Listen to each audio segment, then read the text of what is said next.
Hello students, question number 14 from JEE Main 2023, 10th April, shift 2. The question is the statement, negation of this whole statement क्या होगा ये बताना है हमें, ये किसके इक्विवेलेंट होगा।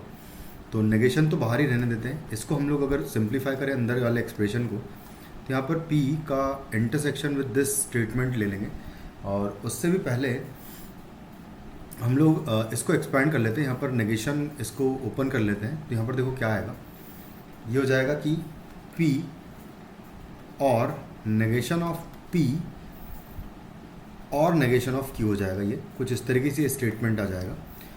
अब मैं यहाँ पर इसको लिखूँगा नेगेशन ऑफ P और नॉट P आएगा एक स्टेटमेंट, और P और नॉट Q आएगा। कुछ इस तरीके से ये स्टेटमेंट आएगा मेरे पास, P और नॉट Q कुछ इस तरीके से आ जाएगा। अब ध्यान से देखा जाए तो ये स्टेटमेंट जो है वो ऑलवेज ट्रू स्टेटमेंट है। अगर ये ऑलवेज ट्रू स्टेटमेंट है तो इसको मैं डायरेक्टली हटा सकता हूँ, बल्कि अगर बीच में और है और कोई भी एक स्टेटमेंट अगर ट्रू है तो पूरा स्टेटमेंट ट्रू हो जाएगा और में। तो बेसिकली ये ऑलवेज ट्रू स्टेटमेंट है और उसका नेगेशन अगर देखें तो ऑलवेज फॉल्स स्टेटमेंट आपको मिलेगा। और हमें क्लियरली दिख रहा है कि भाई ये वाला स्टेटमेंट और ये वाला स्टेटमेंट कभी भी ऑलवेज फॉल्स नहीं हो सकते हैं। इसका मतलब ऑप्शन 1 एंड 3 में से कोई 1 एंड 4 में से कोई ऑप्शन हमारा करेक्ट आंसर होगा। इनको भी एक बार हम सिंप्लीफाई कर लें अगर, तो सबसे पहले फर्स्ट ऑप्शन को अगर देखा जाए तो लिखा हुआ है नेगेशन ऑफ, इसको मैं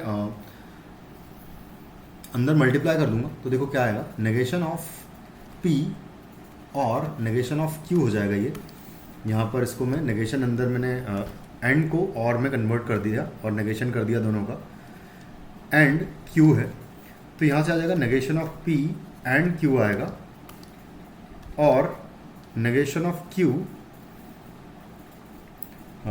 एंड Q आएगा। तो ये स्टेटमेंट देखा जाए तो ये एंड स्टेटमेंट है, एक ऑलवेज फॉल्स होगा इनमें से, तो ये हमेशा फॉल्स है।